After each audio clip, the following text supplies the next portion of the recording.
साल 1985 की बात है। समुंदर के किनारे एक आदमी मौजूद होता है। वह लाइट हाउस में अपने डेली रूटीन के मुताबिक अपना काम कर रहा होता है। यहाँ पर समुंदर के किनारे से आई हुई एक लड़की की वो जान बचाता है, जो कि अटलांटिस की राजकुमारी है। बेसिकली अटलांटिस पानी के नीचे एक विशाल शहर का नाम है, जहाँ से वह लड़की आई है। ये दोनों बहुत सा वक्त साथ बिताते हैं और धीरे धीरे एक दूसरे को पसंद करने लगते हैं। वह कुछ वक्त के बाद ये दोनों शादी कर लेते हैं और अब कुछ वक्त गुजरता है और इनके यहाँ एक बेटा पैदा होता है, जिसका नाम है आर्थर। आर्थर के पास एक ऐसी पावर होती है कि वो सभी समुद्री जीवों से बात कर सकता है। अब हम देखते हैं कि अटलांटिस सोल्जर उनके घर आते हैं। इन सोल्जर का मकसद अटलांटिस की राजकुमारी को वापस लेके जाना होता है, क्योंकि वे उस पर अटैक करते हैं, इसलिए मजबूरन उसे अपने पति और बेटे को छोड़कर जाना पड़ता है, क्योंकि अगर वो ऐसा ना करती तो ये सोल्जर उसकी फैमिली को मार देते। उनकी जान बचाने के लिए वो उनके साथ वापस चली जाती है। राजकुमारी को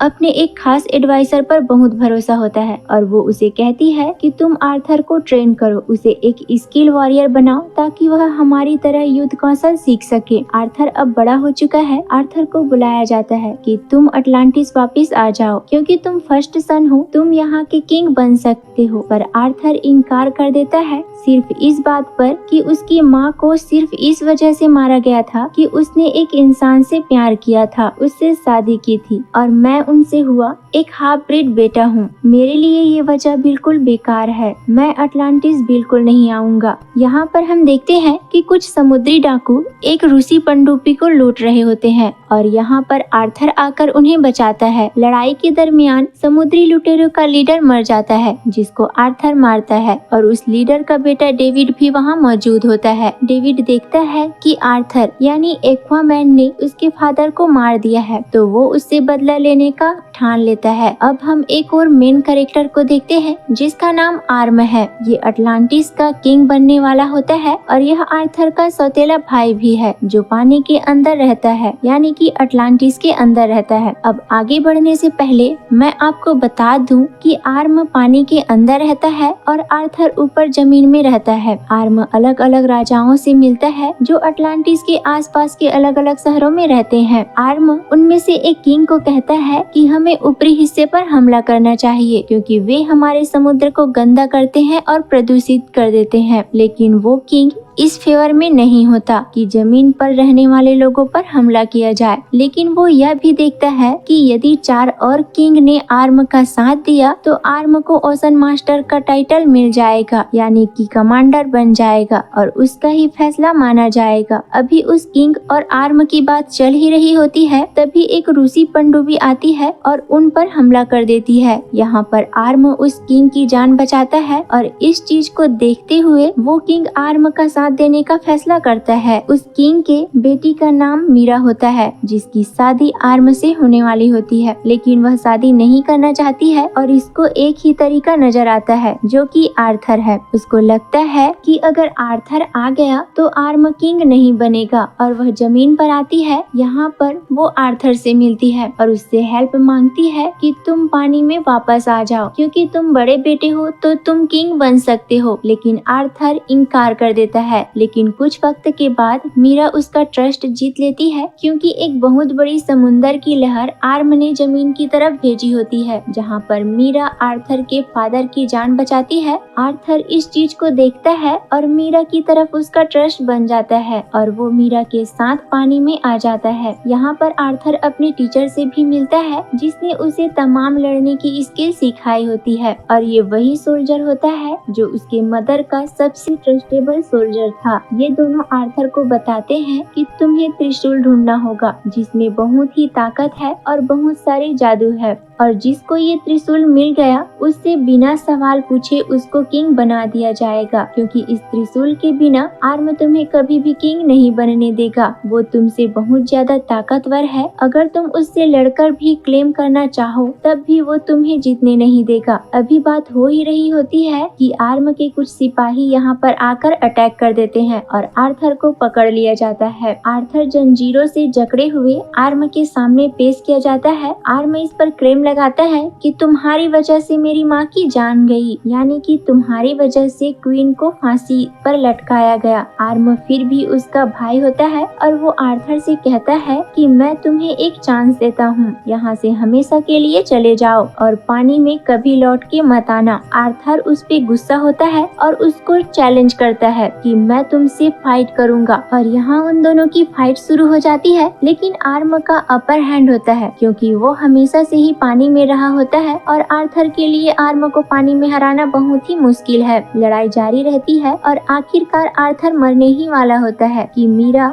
वहाँ पर आ जाती है और आर्थर को बचा लेती है। अब जिस त्रिशूल की ये लोग तलाश कर रहे होते हैं उसको हासिल करने के लिए ये लोग सहारा रेगिस्तान जाते हैं। सहारा रेगिस्तान वही जगह है जहाँ पर इस त्रिशूल को बनाया गया था। यहाँ पर उन्हें होलोग्राफिक संदेश मिलता है जो इशारा करता है कि उन्हें इटली जाना होगा और वहीं पे इनको निर्देश मिलेंगे जिनसे इन्हें पता चलेगा कि त्रिशूल कहाँ मिलेगा। त्रिशूल मूल रूप से एक भाले की तरह होता है जिसमें बहुत से मैजिकल पावर है। दूसरी तरफ हम देखते हैं कि आर्म डेविड से मिलता है। डेविड वही शख्स है जो मरने वाले पायलट का बेटा था जो एक्वामैन से बदला लेना चाहता है। यहाँ पर यह खुलासा भी होता है कि वह रूसियन पनडुब्बी जिसने पानी के बादशाह पर अटैक किया था वो डेविड और आर्म की ही मिली साजिश थी, यानी कि ये आर्म का ही प्लान था कि डेविड उस बादशाह पर अटैक करे और वो उसकी जान बचा ले, जिसके सिंपैथी में वो बादशाह उसका समर्थन करे। और आर्म यहाँ डेविड को एक लेटेस्ट अटलांटियन बैटल सूट देता है जो बहुत आधुनिक टेक्नोलॉजी से बना होता है जो केवल पानी में रहने वाले लोगों के पास ही होता है। डेविड इस टेक्नोलॉजी को चेक करता है और इसको देखकर वो बहुत खुश होता है कि अब उसका बदला पूरा होगा आर्थर को मार के। यहाँ पर आर्म एक और पानी में रहने वाली किंगडम जिसका नाम किंगडम ऑफ फिशरमैन है इसके किंग को मार देता है और उसको मजबूर करता है कि वो आर्म का साथ दे क्योंकि किंगडम ऑफ फिशरमैन का किंग मर चुका होता है। तो वो क्वीन और प्रिंसेस को फोर्स करता है और उन्हें कहता है कि तुम अगली कतार में यानी कि जंग के अगली लाइन में लड़ोगे और उनको फौज जमा करने के लिए कहता है। यहाँ पर अब डेविड को देखते हैं जो आर्म की तरफ से दिए गए आधुनिक टेक्नोलॉजी वाले सूट में कुछ बदलाव करता है और अपने लिए एक सुपर हीरो सूट बनाता है। ये इसका नाम ब्लैक मेंटा रखता है। ये इस सूट को पहनकर बहुत पावरफुल महसूस करने लगता है। अब यहाँ पर हम देखते हैं कि आर्थर और मीरा इटली के अंदर जा रहे होते हैं उन्हीं संदेश के तलाश में और इन पे वहाँ पर डेविड अटैक कर देता है। डेविड यानी ब्लैक मेंटा और आर्थर की बहुत लड़ाई होती है। अंत में आर्थर डेविड को पहाड़ों से नीचे फेंक देता है, लेकिन इस लड़ाई के दरमियान आर्थर बहुत ज्यादा जख्मी हो जाता है। मीरा आर्थर के जख्मों को ठीक करती है और उसका हौसला बढ़ाती है। वो कहती है कि तुम्हें किंग बनना है, तुम इतने कमजोर नहीं बन सकते, तुम्हें साहस दिखानी होगी एक किंग की तरह। और अब वो त्रिशूल की तलाश में निकल पड़ते हैं। इस सफर के दरमियान ये लोग डिफरेंट मॉन्स्टर का सामना करते हैं और उनसे बचते बचाते बहुत मुश्किल से अर्थ के केंद्र वाले हिस्से में पहुंच जाते हैं। यहाँ पर वो पहली बार अपनी माँ को देखता है, यानी कि क्वीन एटलाना को, जिसने अपनी कुर्बानी दे दी होती है स्ट्रेंज में आकर, क्योंकि स्ट्रेंज में आने का मतलब है मौत। लेकिन क्वीन एटलाना बच चुकी होती है,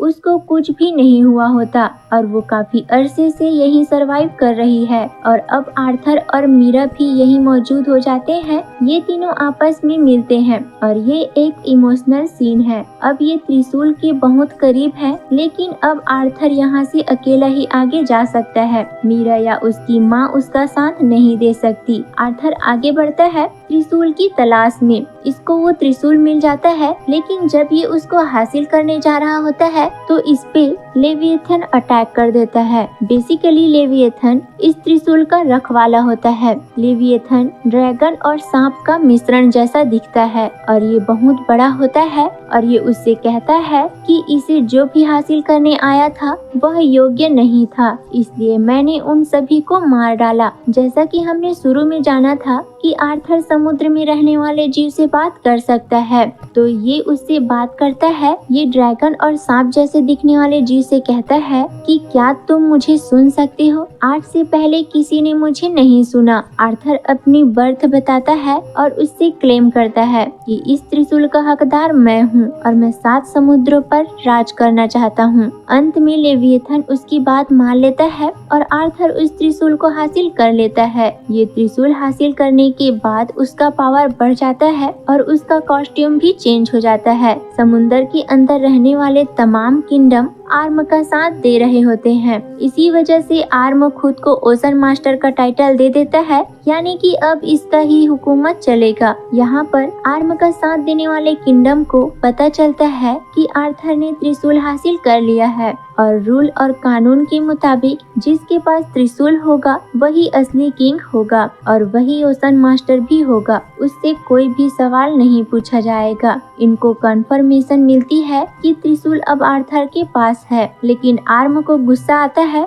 और वो कहता है कि त्रिशूल हासिल करने से कुछ नहीं होता। जो सबसे ज्यादा बहादुर होगा, जिसके पास ज्यादा स्किल्स होंगे, वही ओशन मास्टर होगा, वही सभी किंगडम पर राज करेगा। यहाँ पर फिर से आर्थर और आर्म के बीच लड़ाई होती है, जो कि एक सबमरीन के ऊपर हो रही है। आर्थर आर्म को इस लड़ाई में हरा देता है, लेकिन वो उसको जान से नहीं मारता और उसको जिंदा छोड़ देता है। और यहाँ पर क्वीन एटलाना भी सामने आ जाती है। जब वह देखता है कि आर्थर ने उसकी माँ को बचा लिया है, तो वह अपनी किस्मत को मान लेता है और अपनी हार स्वीकार कर लेता है, खुद की गिरफ्तारी दे देता है और अटलांटिस के सोल्जर इसको पकड़कर ले जाते हैं और मूवी यहाँ पर खत्म हो जाती है।